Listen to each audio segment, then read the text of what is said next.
From the studios of Farm Journal Broadcast, this is AgDay.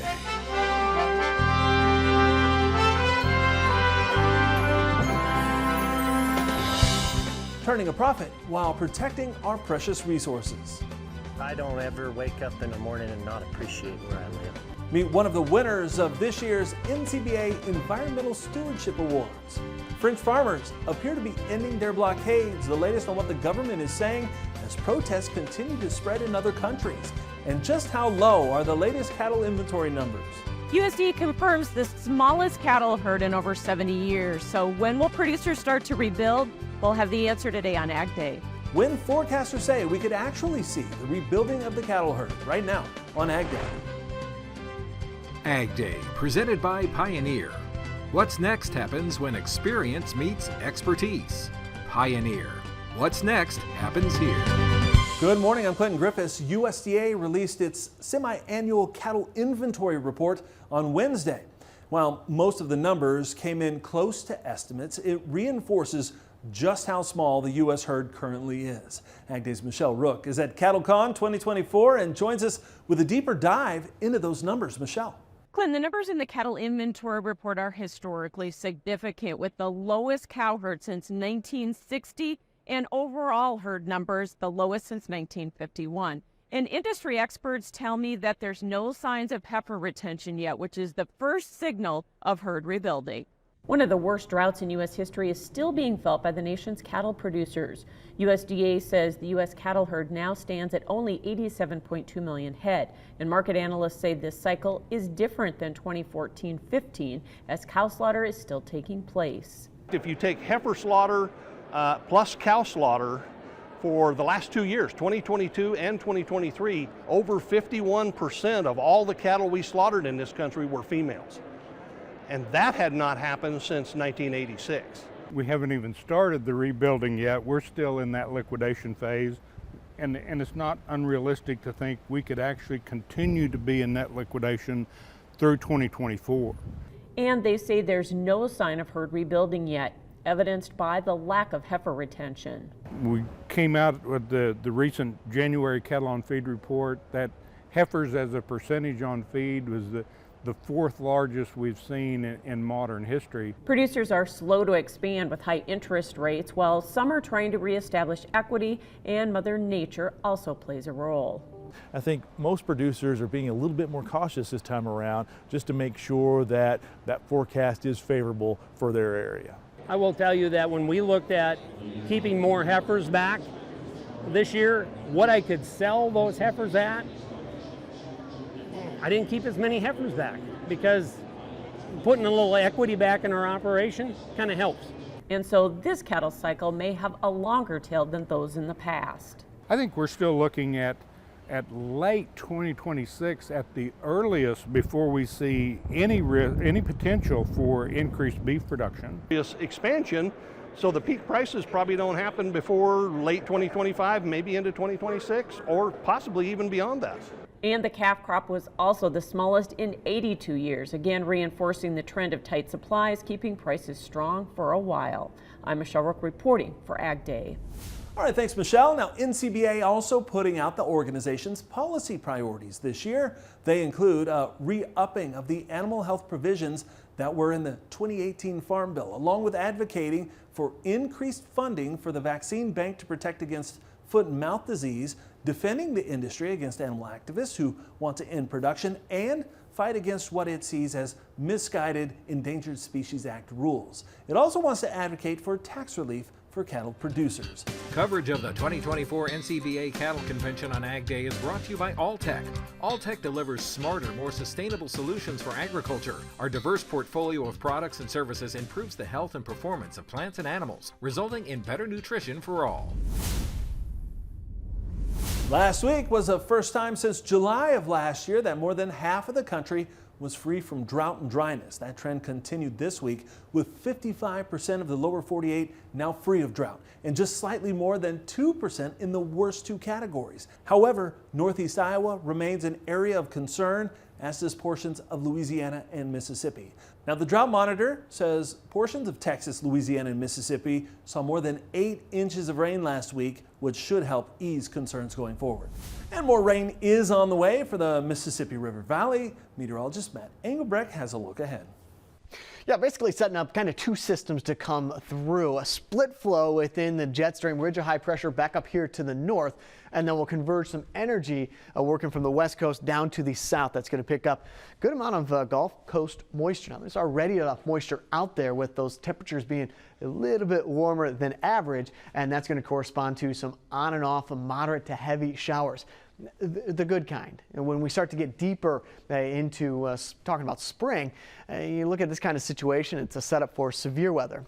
In this situation where we are having a drought, we're looking at a lot of rainfall, but spread out through our Friday, early Saturday morning. You can see with this system extending back down here to the south, and as we go into our Saturday morning and Saturday afternoon, it spreads more to the east. But even that northerly component is going to keep some heavier showers around back into the Gulf Coast states. Look how far this bends back to the northwest. That's because of this ridge of high pressure blocking and suppressing everything down here to the south as well. We'll talk more about that coming up in just a little bit. And while some folks may be hoping for an early spring this Groundhog's Day, areas of California could really use more snow. And I think they're going to get it over the next 7 to 10 days. California Department of Water Resources conducting its January snow survey, warning of a possible snow drought. They report even though storms last month helped the snowpack, they're only halfway of where they should be for this time of year. Last year at this time, they measured more than 7 feet of snow in the Sierra Nevadas, one of the largest snowpacks on record. The snowpack accounts for about 30% of the state's water supplies. A story we've been following for a while now. France's 2 major farmers' unions have said they'll lift countrywide blockades. It comes after the Prime Minister introduced new measures aimed at protecting their livelihoods that they described as tangible progress. However, farmers who have blockaded traffic along major highways around Paris say they will stay put until they see the government commitments in writing. Thousands of French farmers have been demonstrating for a couple of weeks across the country. It's in protest over what they say are low earnings, heavy regulation, and unfair competition from abroad. Prime Minister Gabriel Attal has announced tens of millions of euros in aid, tax breaks, and a promise not to ban pesticides in France that are allowed elsewhere in Europe. And the protests have spread to other areas of the EU, with farmers in Portugal shutting down many of the borders with Spain, using their machinery to block roads. In Brussels, farmers lit fires and dumped tires outside of the European Parliament as top EU leaders gathered inside for a summit. Producers also protested in Italy, blocking traffic outside of Milan and Tuscany.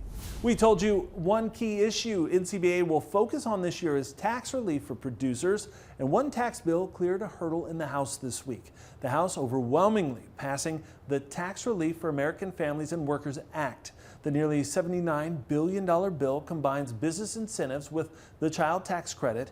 The bill's future now depends on its reception in the Senate, with some Republicans showing a reluctance to embrace that bill. The American Farm Bureau Federation is applauding the passage in the House, saying the legislation will bring meaningful tax relief to the nation's farmers and ranchers at a time of high interest rates and slim margins. The inventory numbers are in, so where are cattle markets headed in 2024? Michelle Rook talks to the folks over at Cattle Facts next. And later, meet a ranch family being honored for their work in environmental stewardship. We're off to Colorado in the country.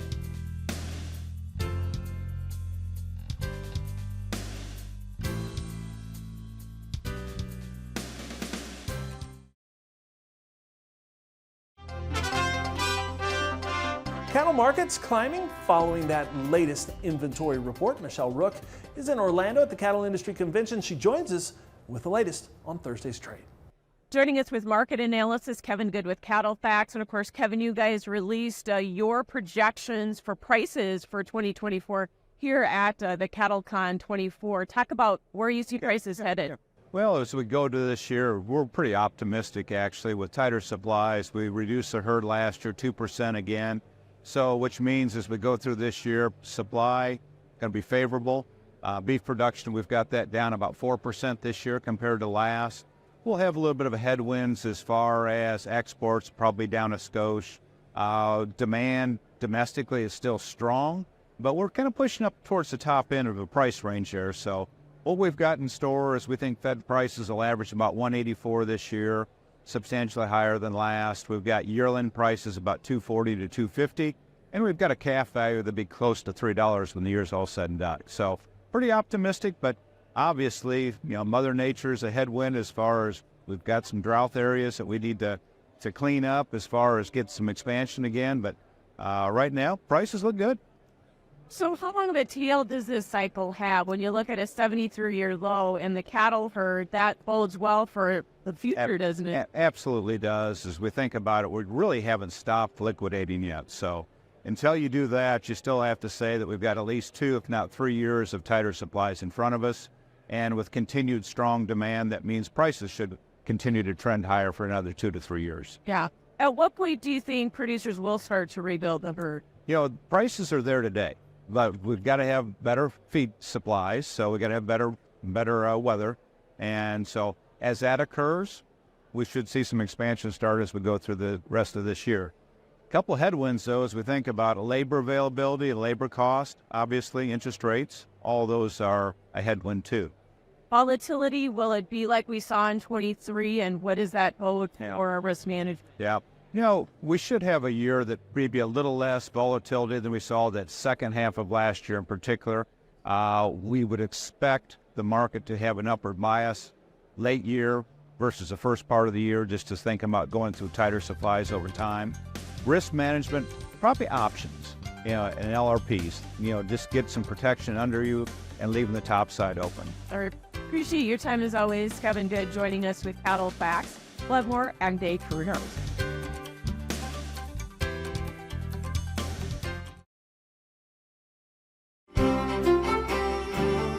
Boy, left off talking about the snowpack in the Sierra Nevadas. And right now, we're going to continue to see that snowpack not only increase but expand as that rain, that moisture continues to come through. Now, last year was near record high for those locations. This year, everything's kind of been delayed. I think in terms of February, the first couple of weeks of February, a lot of that moisture, a lot of that rain and cloud cover as well as snow will be back over here towards the west as things continue to dry out back into the plains and also the Midwest. Speaking of which, here's a look at the current snow depth. This is going to be eaten away even more. Check this, and this time next week, we'll look at the current snow depth, and I expect a lot of this to be gone because of that ridge of high pressure building in.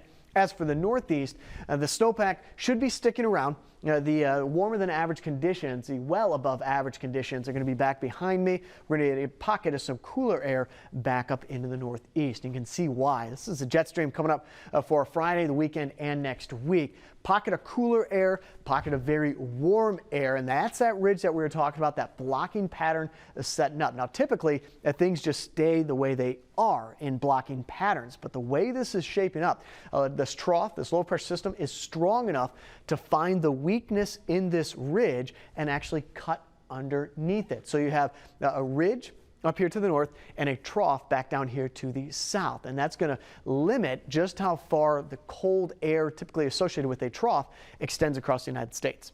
So that warm air is going to stay here, and as we get deeper into the month, February, that sun angle gets a little bit higher, so we'll moderate that air mass a little bit each and every day. Not like the spring or summer or even early fall, but enough to where it keeps the above average highs around in Iowa, Minnesota, Wisconsin, Illinois, Indiana, Michigan, while the southeast expecting cooler conditions mainly because of rainfall and cloud cover. Now into next week, once that trough moves out, check out the ridge that builds in and across the United States Wednesday, Thursday, and Friday. There's some cooler air back out here to the west, but not nearly enough to take us back down to average. We'll start off with Greenville, Kentucky, partly cloudy, high around 59 degrees. Greenville, North Carolina, mostly cloudy, high around 63. Any idea what's next? Greenville, Alabama, high of 67 degrees. New technology could help protect your stored grain. It's a Smart Farm Friday next. And later, protecting the land while preserving the ranch for future generations. We're We're off to Colorado to meet one of this year's Environmental Stewardship Award winners in the country.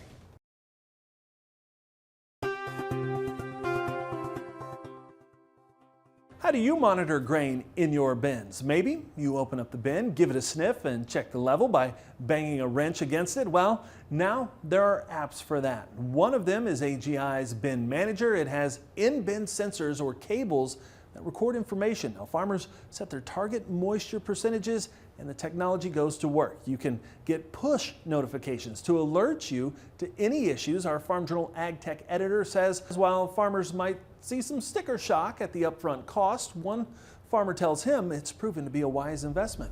And New Holland is introducing an autonomous baler, introducing IntelliSense Bale Automation. It is auto steering for automated navigation of the tractor and baler along the windrow. You can control speed and changes to the material feed rate into the baler, along with setting the number of slices per bale. The new system is compatible with several New Holland tractors, along with 2022 and 2023 model year New Holland Big Baler large square balers. Now, starting next year, people can place orders for a factory fit option. Up next, lack of rain has one Colorado ranch searching for ways to protect their pastures. And what they're doing is winning them some awards. We'll see it firsthand next.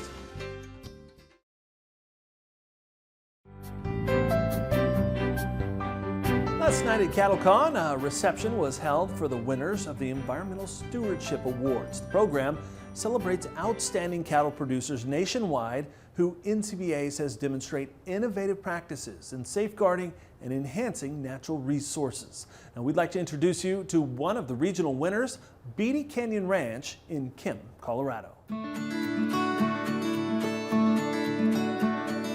Steve Wooten and his family are moving their red Angus cattle through the red rocks of Beatty Canyon Ranch in southeastern Colorado. This 27,000-acre cow-calf operation has been in Steve's family for generations. The Wootens were early adopters of conservation practices. They've had to be, since this part of Colorado receives fewer than 14 inches of moisture each year. We're in an environment where we've got a lot of cactus, we've got minimal growth of forages, and we have to plan continuously how we can stockpile those forages against an area that doesn't have an abundant moisture. With limited water and grass, Steve and Joy realized that a low stocking rate and good fences would allow them to rotate their cattle frequently, giving pastures a longer time to rest after grazing. We now have 36 pastures that we can rotate cattle through so that the majority of the ranch during the growing season, the cattle aren't on it. The reason why we rest the pasture is that when the cows go through the ranch and then the pasture gets rain on it, then it will grow grass and then the cows come back. It's super important to have water on each of these pastures, and we have a pipeline system that runs from a pump, and it's running several miles to water all the cows in the pastures. Putting tanks and strategically placing tanks in different areas of the pasture have allowed the cows to go and graze areas that predominantly they might not have grazed because there was no water. We took on projects and worked with partners to eradicate the tamarisk on us. The other element that's been encroaching over hundreds of years due to fire suppression is pinyon juniper. We noticed in the 90s that we were about half stocked on a lot of our pastures that were heavily encroached by juniper. So over the years we've been slowly using mechanical means to clear the juniper out of those deep soils that should be predominantly grass, but still leaving plenty of juniper for wildlife, for birds. The things we've done to improve the land and the water, we've seen great improvement in the wildlife. We've seen more deer and bighorn sheep and turkey. At Beatty Canyon Ranch, stewardship and conservation is in their DNA. And the Wooten and Burnham families work together to carry forward a legacy that has lasted for generations. I love what I do because it fills my heart. It gives me great pride to see my kids and my parents all together. I don't ever wake up in the morning and not appreciate where I live, and just truly blessed to be here and to be part of this family and this operation. I do feel there's some big shoes to fill, but I'm willing to take up the challenge and carry on the legacy of the ranch and the family and pass it on to the 6th generation. It's the best life to be with your kids and to be in the great outdoors and to see God's creation every day. The land is everything to us. It's who we are. To say that I love this land is even not enough of an expression of how we feel about this, how blessed we are that the Lord has put us in this position where we can be here, we can grow our family here, that we can leave a legacy behind. Congratulations to the folks there.